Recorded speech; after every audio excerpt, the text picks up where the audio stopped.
Well, welcome to this program on Qatsyr harvest. The purpose of this series, and a very long one because it is, well, a very comprehensive presentation and analysis that I've made on the upcoming two harvests. They are Shabuah and Towrah, and we are trying to present the conditions that will transpire as we approach these two harvests, particularly this time in between them, because the Shabuah and Towrah harvest are the bookends for the time of Jacob's troubles.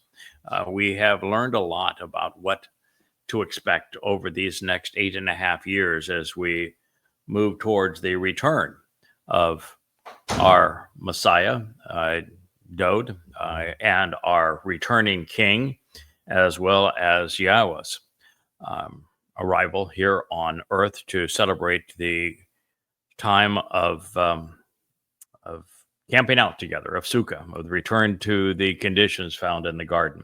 So it's going to be a very dark time, preceding a brilliant, happily ever after, that we are sharing all that can be known about this period. And so the series called Qatsyr Harvest actually focuses initially on the first of these two events, which is Shabuah, followed by the Towrah Lakat. And the Towrah Lakat is a gleaning, which is a secondary harvest of olives representing Israelites, while Shabuah is comprised both of Israelites, Yehudim, and also of Goyim. Now, it's not independent Goyim acting like Goyim, but of Gentiles who have come to embrace Israel, who love Yehudim, who have come to know Yahweh, and have responded through his Torah to the terms and conditions of the covenant by accepting the invitations to be called out and meet. So it is a very integrated relationship with Israel.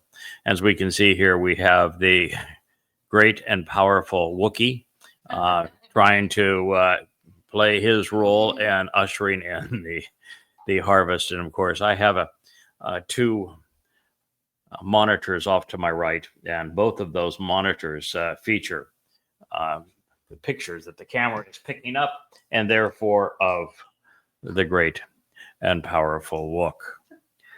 All right, so as we rejoin, we are in the prophet Yoel. We're in the prophet Yoel for two reasons, one of which exceedingly irritating, one of which is, frightening.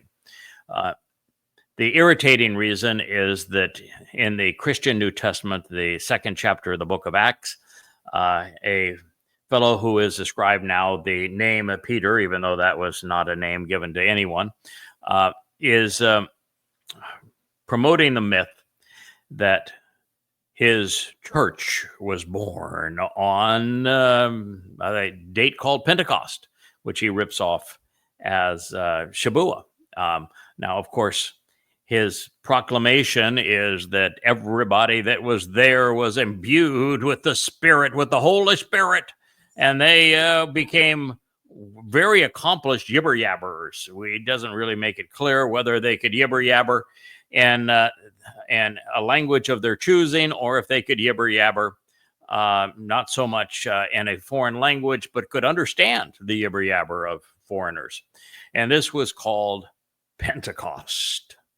And of course, there's no recorded episode of such a thing, and Shabuah has nothing to do with yibber-yabbering. It is a harvest of mature grain, and those, therefore, who have come to benefit from Pesach, Matzah, and Bikurim.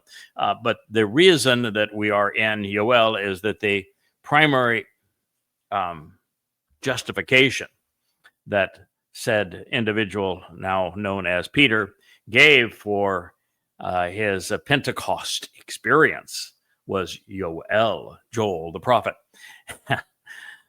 Of course, he missed it just by a smidge.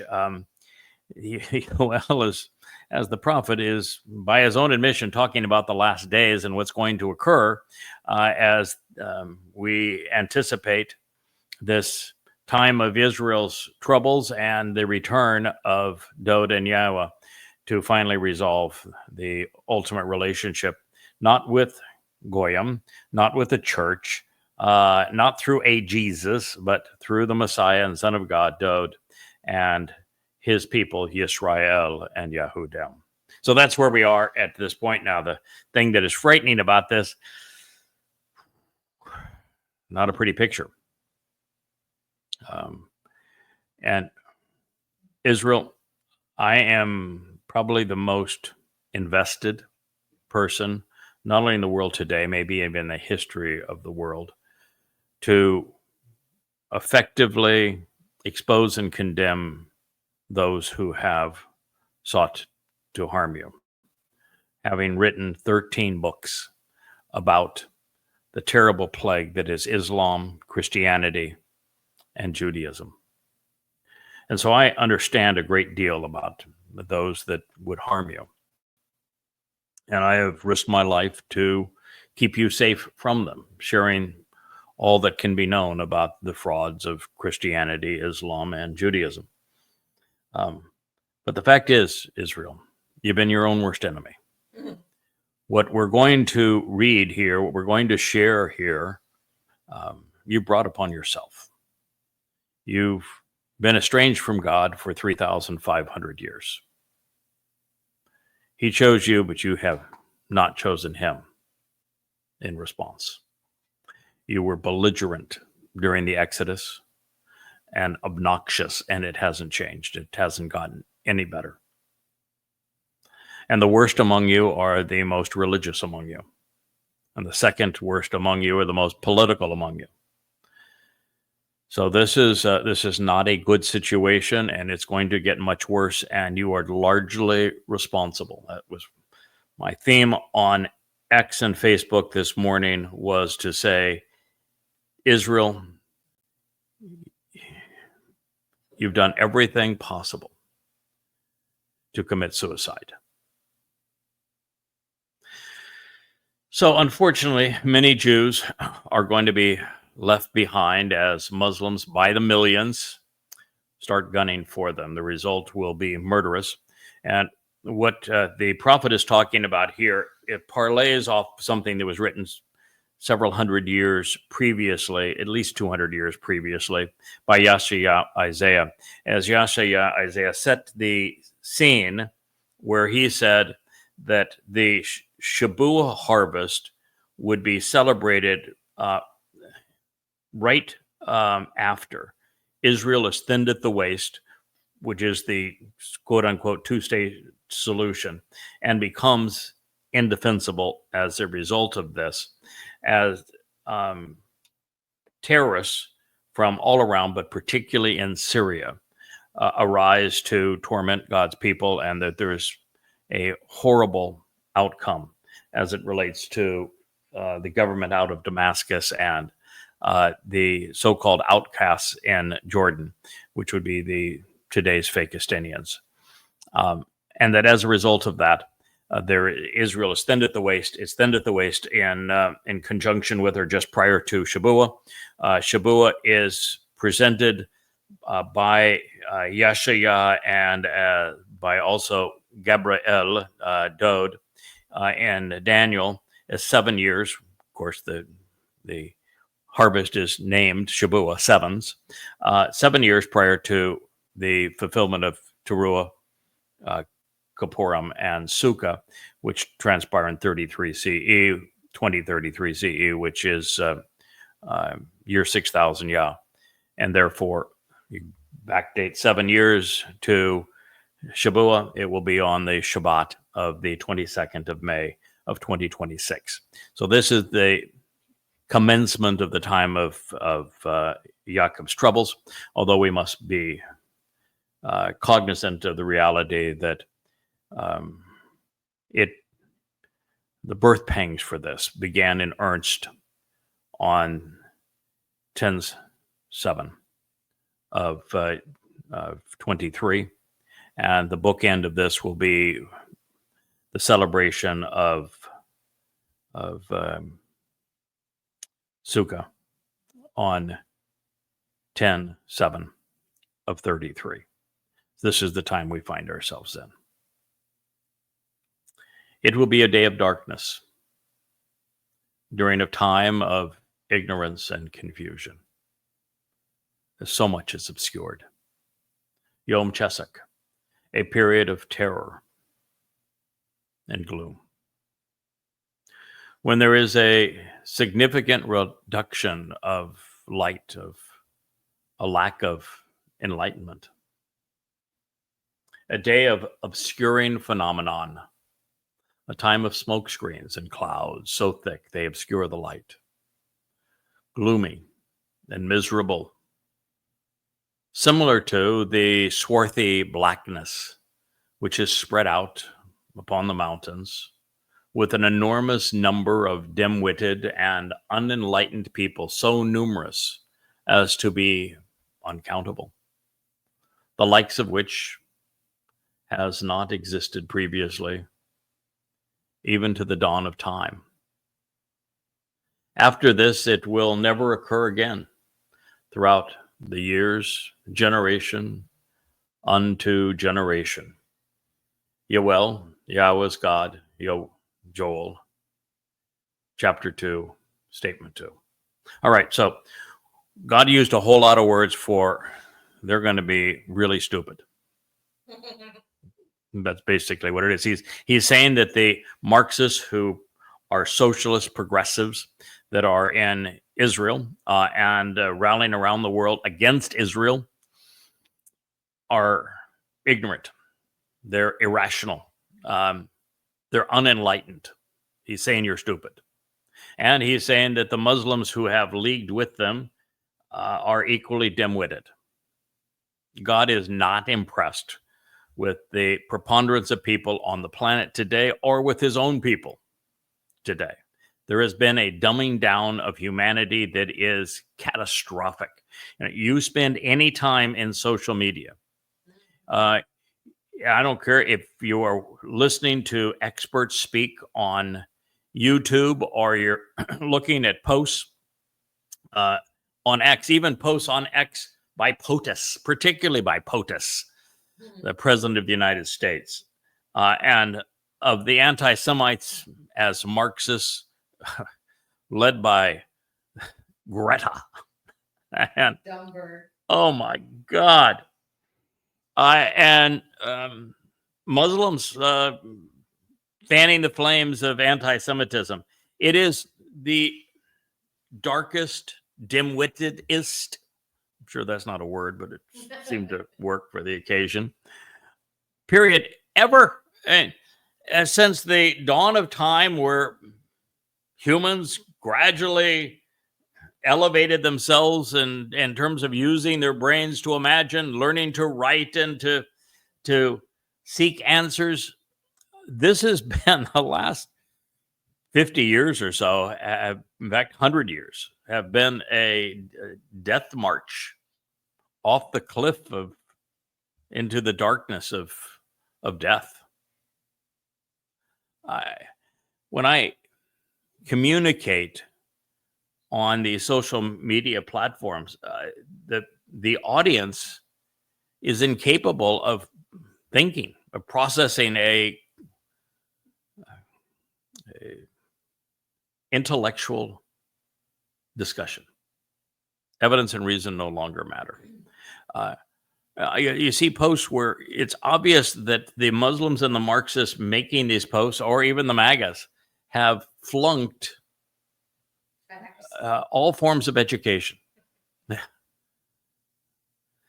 So this is a day of darkness that we're entering. We can see over here that we have Miss Leah, Mr. Wookie, and Rich all on the sofa. This is the right side of the cameras here.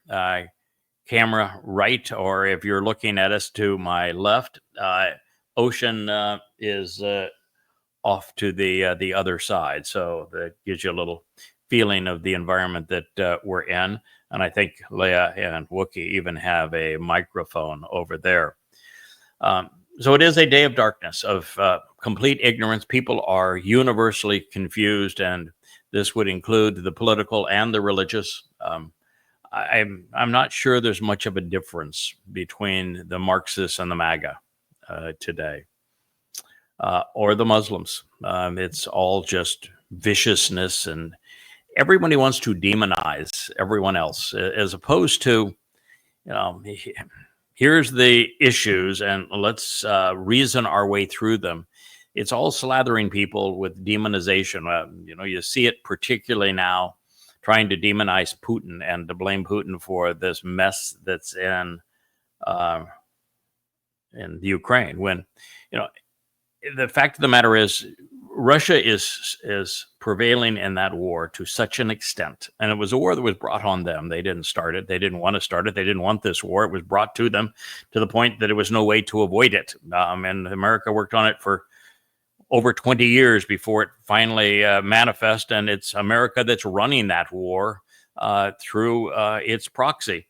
But I don't know if you know this now, but on the battlefield, it is far more than 15-1 of Ukrainian deaths on the battlefield to Russian, 15-1. To prevail, the Ukraine would have to reverse that. They would have to kill 15 Russians for every Ukrainian, and it's exactly the opposite. The troops are fresh, they're well-trained, they're well-organized, they're disciplined, and the weapon systems that they are wielding are vastly superior to the ones that NATO is providing. This war could be over in a week's time if Russia wanted it to be. And the only reason Russia isn't pursuing it to that extent at the moment is that Putin is the only sane individual in the room. He recognizes that, first of all, he doesn't want Western Ukraine. He doesn't want Europe. He wants to actually do business with Europe. And the last thing he wants is the malcontent Ukrainians in the west of that country. Occupying that would be horrible for Russia. Russia wants no part of that. And they want no part of Europe other than to do business. And so he doesn't want to have to be at war with the United States. Yes, if the United States were trying to project a force into Russia, it would get annihilated. I mean, just annihilated. It would be a bloodbath. Our troops are not trained, they're not prepared, they're not properly equipped, and there's no way to project a force today. So America absolutely, unequivocally could not do this, and NATO is nothing but a shell. And yet you have Americans talking about, let's take it to the Ruskies. Don't let them out. Kill them, kill them, kill them.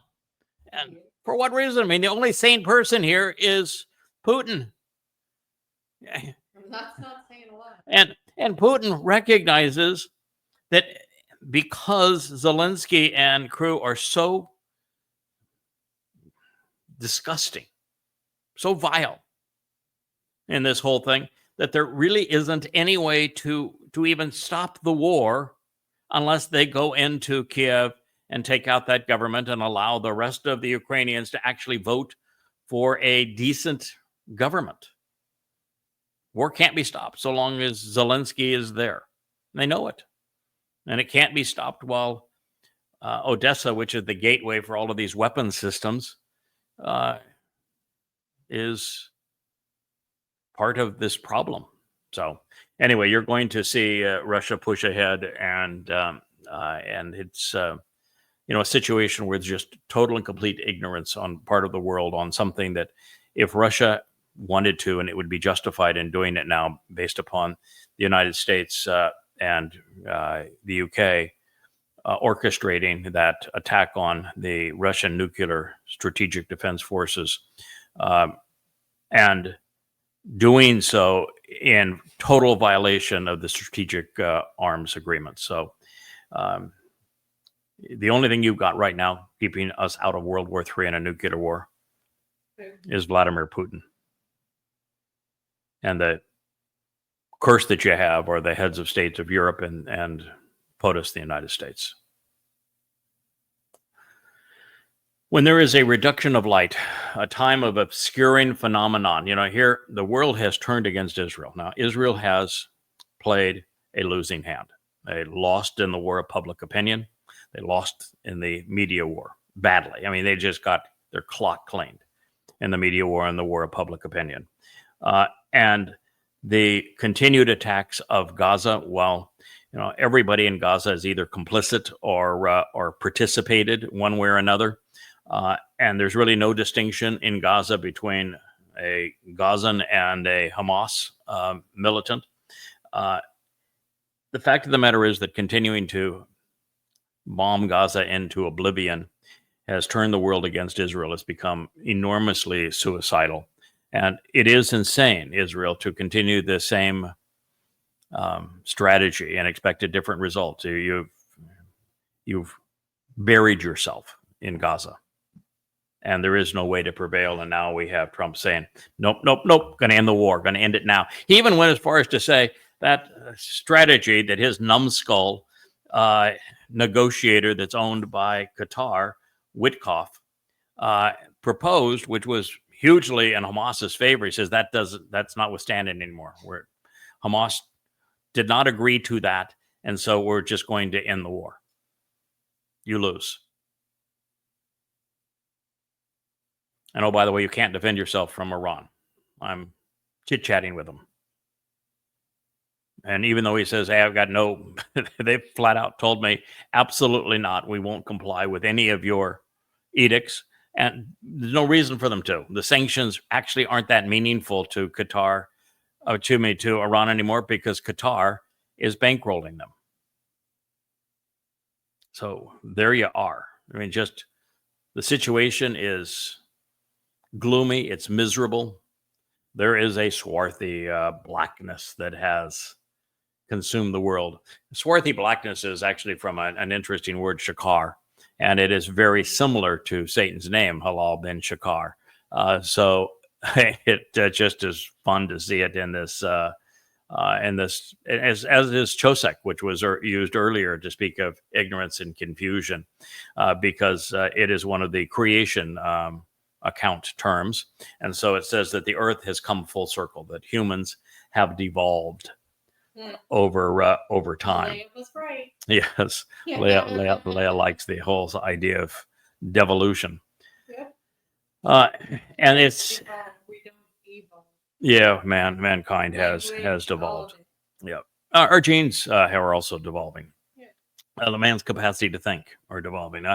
I would suspect that my processor works at a very high speed. And I would suspect that if I were put into a discussion with Thomas Jefferson, who was a very enlightened man for his age, going back 250 years ago, that I'd have a tough time keeping up.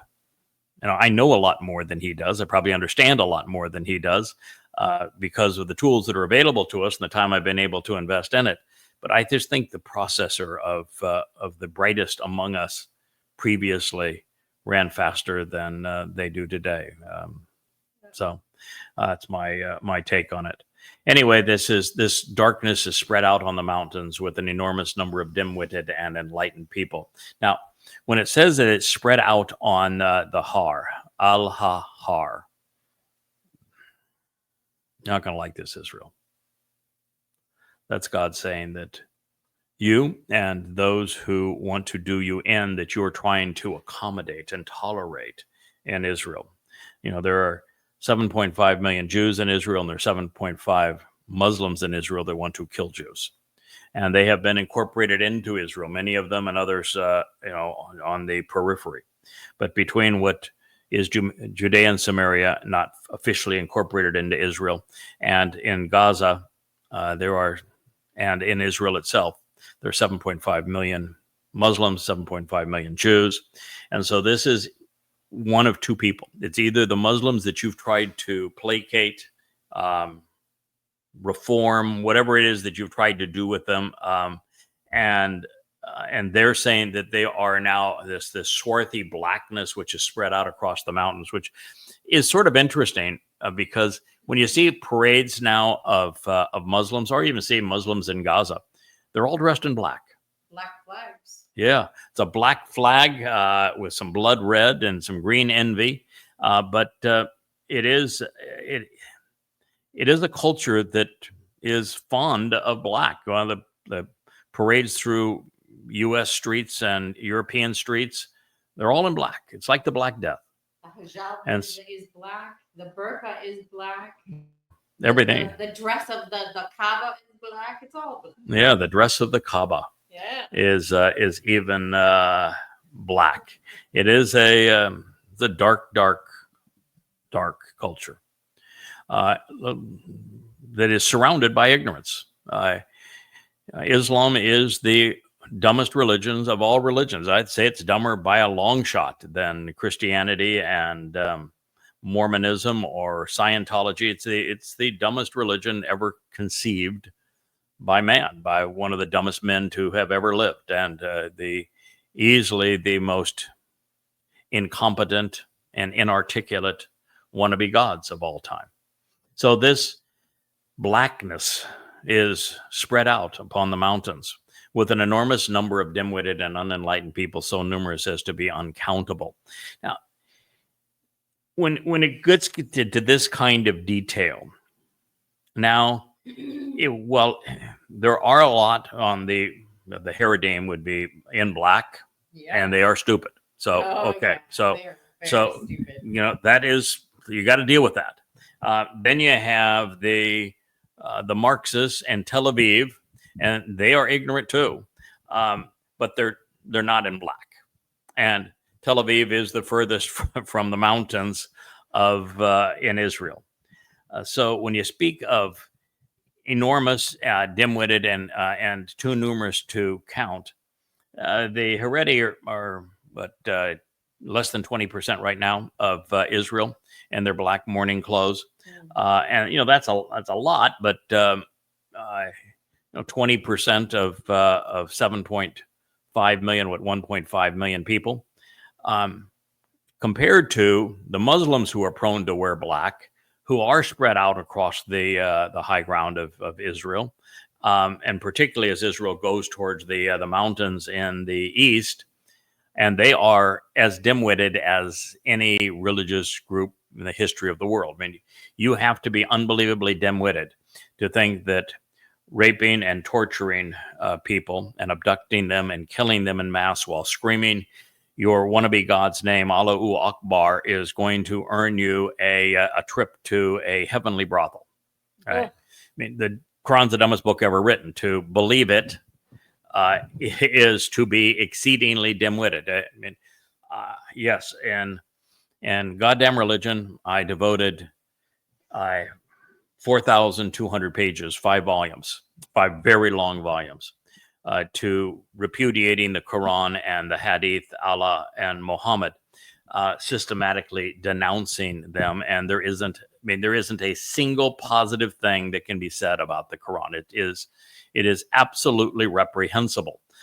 And while I know that, most Muslims don't. They just don't. They've been conditioned to the point that they think black is white, life is, or death is life, right is wrong, or wrong is right. So it's a pretty sad situation. Anyway, they're going to be too numerous to count. That is the same theme that Isaiah takes when he says that as a result of the imposition of this two-state solution that thins Israel at the waist within the next year, from our reference of time, it is an acknowledgement that the next 10/7 Alaska flood is not going to be measured in the few thousand, a handful of thousand ruthless Muslims, but at least 100 times that number, and probably closer to 1,000 times that number. Too numerous to count. And it says, the likes of which has not existed previously, even to the dawn of time. So this is the most ignorant period, according to God, in human history. Congratulations, humankind. That is your sign. And after this, it will never occur again. Why? Because Yahweh is coming back with Dode, and we're not going to allow it. You want to be part of happily ever after? You want to re-enter Eden? You want to be part of us going forward in the covenant family? If you're going to be a dunderhead, you're out of here. You are not going to have the opportunity to indoctrinate anyone else in dunderheadedness. There are not going to be any Marxists. There are not going to be any Haredim. There will be no Christians, no Muslims, no politicians, no militaries, none of that.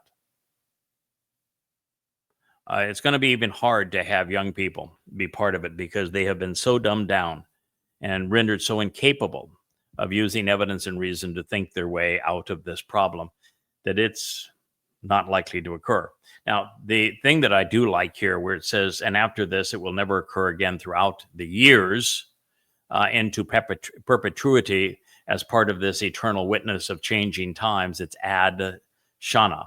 Ad could be restoring witness, eternal testimony, or a long period of time. Shana is years or a period of renewal. And then it says dor wa dor, generation to generation, time to time, the cycle of life. The reason I like this is it provides an insight into what we should expect of the mortal remnant that is prepared to enter the Garden of Eden following Dod's and Yahowah's return on Kippurim, this occurring now on Sukkah. And that is to say that they will have children, and their children will have children, and that life will go on in a way that that the human race grows. So the beauty of this is for there to be a large family celebration of eternity with Yahowah. We don't have to have the final number of people as part of this remnant of Yisrael, when God pulls them from around the world and we gather them, Elia and I, in Yisrael. And there is the sacrifice of the red heifer, which Elia orchestrates and Yahowah participates. That if there are, some 7,000 of those, that's 7,000 over the course of 1,000 years without anyone having to die for any reason other than dunderheadedness, could become not just 700,000, but 7 million or 70 million. It's a possibility of there being a expansive growth of those who choose to be part of God's family. So it is a return to intelligence and humankind being productive. We will be productive. Now, what that does not say, and we really don't know a lot of the answers to this because, quite frankly, it's beyond our pay grade. It is it's about things that we just don't have the capacity to envision, and that is there are three kinds of people that will witness this.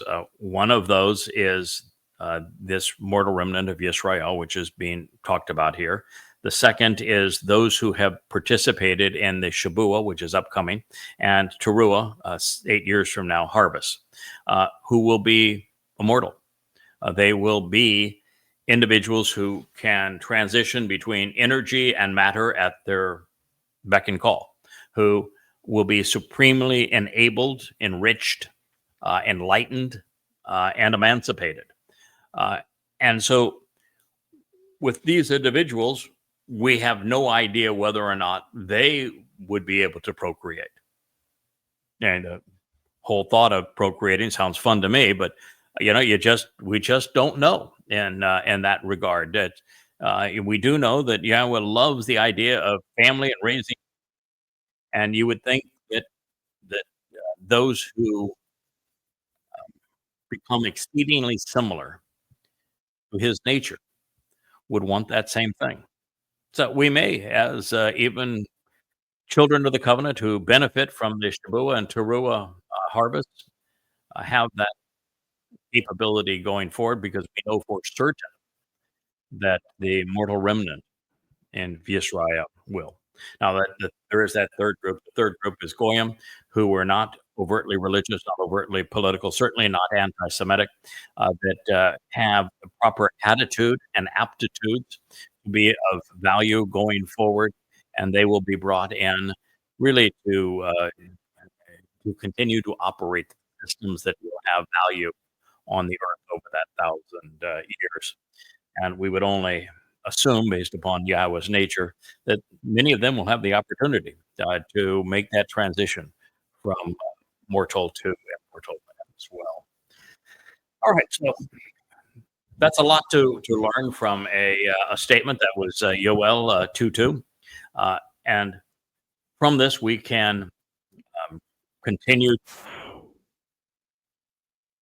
Is the death cult, this cult in that is being described here, and that they have not only declared war against all mankind, that is the Pledge of Aqaba that begins the first day of the first year of the Islamic era, but also that Allah and Muhammad were exceedingly anti-Semitic, and the first people to be exterminated in Muhammad's presence were Jews. So it is a call to perpetrate apartheid and genocide on all humanity. It's a very interesting death cult that is Islam, unlike any other. There's lots of robber barons throughout the years. Genghis Khan, Kublai Khan, Tamerlane, all come to mind. And even civilizations like the Spartans, the Romans, to a large extent, the Carthaginians, the Incas, the Aztecs. They all used death. Not only the death of the enemy in battle, but also death as human sacrifice to impose their will and to subjugate other people. And so this is not uncommon, but there has never been a cult before where everyone dies. And if you read the 8th surah of the Quran, what it says is not only must Muslims fight and kill non-Muslims until Islam is the only religion, but there's only 2 types of Muslims according to Allah in the 8th surah, and that is a Muslim who has already died killing for Allah, and those waiting to fulfill their vow die killing for Allah. What that means is that ultimately everyone dies. So Islam is about the extermination of the human race, according to Quran. Well, Yahweh is known to us as light. He is arriving at the darkest moment in our planet's history, which is saying something. And this is going to be both literal and allegorical, in the sense that there will be a tremendous obscuration of the sun's illumination that will be caused at this time by debris in the atmosphere. War is a really nasty thing, and I think that we're going to see massive volcano eruptions. I think the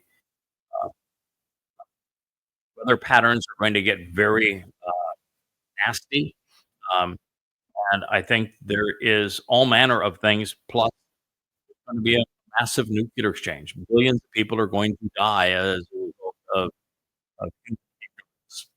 And so there's much of the sun's light to be by this time. All of the global warming, climate change activists are going to have a tough time with that once the sun is obscured. So it will actually be obscured. And then, of course, there's just the obscuration of Dode. Dode represents the sun. He is the greater luminary. And he has, yes, whoop whoop, Dode has had his accolades, his titles, his achievements stolen. And there's not 1 in a million people that knows what he has achieved. And so the sun's illumination will be darkened and hidden from most people. It is hidden. It's been hidden for the last 3,000 years. Dode is the most brilliant among them. He is not even recognized by his own people. And so one of the things that's interesting here is that with the sun's illumination darkened, and then we're told in the 89th Mizmor by Allah, by Yahowah, there's so many things to keep in mind. In the 89th Mizmor, the 89th Psalm, is a song to his beloved son Dode. He specifically says that when Dode he will be as brilliant as the sun. So this is a way of saying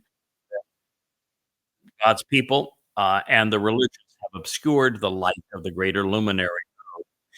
So when he returns, that is what is restored. Dode's brilliant. All see as brilliant as the sun. This is both literal and allegorical in its depiction. So Yoel has deployed the full arsenal of words depicting a deprivation of light, and that is why I turn to the people, which is to convey the cognitive dysfunction of this invading horde, which is dim-witted and unenlightened.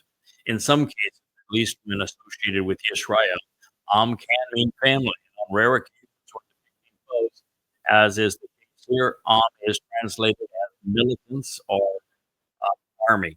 And in this situation, two things the prophet wants us to appreciate that are first, that there are more of them than can be counted, suggesting hundreds of thousands, even millions of belligerents, and they have arrived as a thick and menacing horde, as if sand going off the desert, a haboob of mujahideen. Often you get to use haboobs. Really wanted to be able to work that into the testimony. I have that we do have more audio and some video issues. It's frustrating. We've had them now in 5 or 6 programs here recently, so we are evolving somehow in all of this. And so I'm being encouraged to say, let's stop this here, and then we will pick this up and continue it in another program once we get this all resolved. Thank you for listening. I'm sorry for the technical work on and see if we can straighten this out. This has been an episode of the YAHOWAH blog, and I'm your host, Craig Winn.